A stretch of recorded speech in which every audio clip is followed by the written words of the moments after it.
So you're trying to gain muscle mass, but you don't want the wrong results. Like you don't want to get extra body fat that you're not comfortable with, or even worse, you don't want to be in this hamster wheel of putting time and effort and energy and not get any results at all. I got you. Let me help you out. These are the top 3 mistakes that I see in the process of gaining muscle mass. So first thing I need you to understand is that we have these 2 towers. This tower in the green right here is going to be the energy output, the energy that you're putting in, let's say your training volume.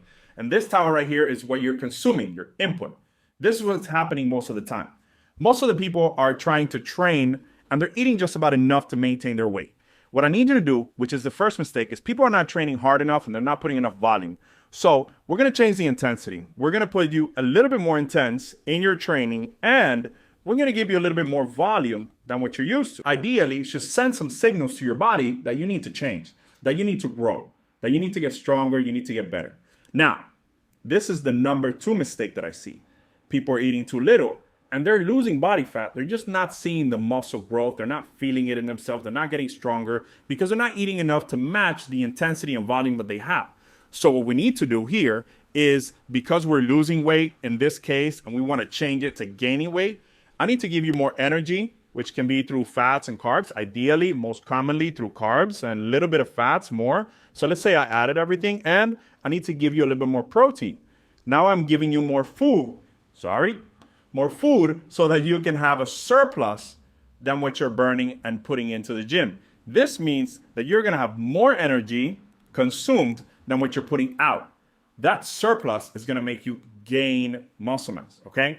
Now, the number 3 problem that I see is they try to overconsume the foods because most people are not trying to track. They don't want to know what's in here. So it becomes a very messy trying to bulk, a very messy way of gaining weight. So it looks like most of the time in this mistake, they're probably not eating enough protein. They're probably eating more carbs than they need from trash food. And they probably have a lot of fats in that trash food. And it becomes too much of a surplus. If it becomes too much of a surplus, you've lost control. That losing control is the number 3 mistake, which is very common in people that are trying to gain weight and just gain too much body fat in accordance to muscle mass. It's like driving a car. At some point, you're not going to be able to turn if you're going too fast. And if you're not tracking, you don't know how fast you're going, and you need to be taking a turn pretty soon, you're going to look back and be like, all right, I'm going to crash because I'm going too fast. So I don't need you to consume too much food too fast. I need you to have just enough of a surplus so that you can get the results you want and monitor if you need to pull back or you need to go forward.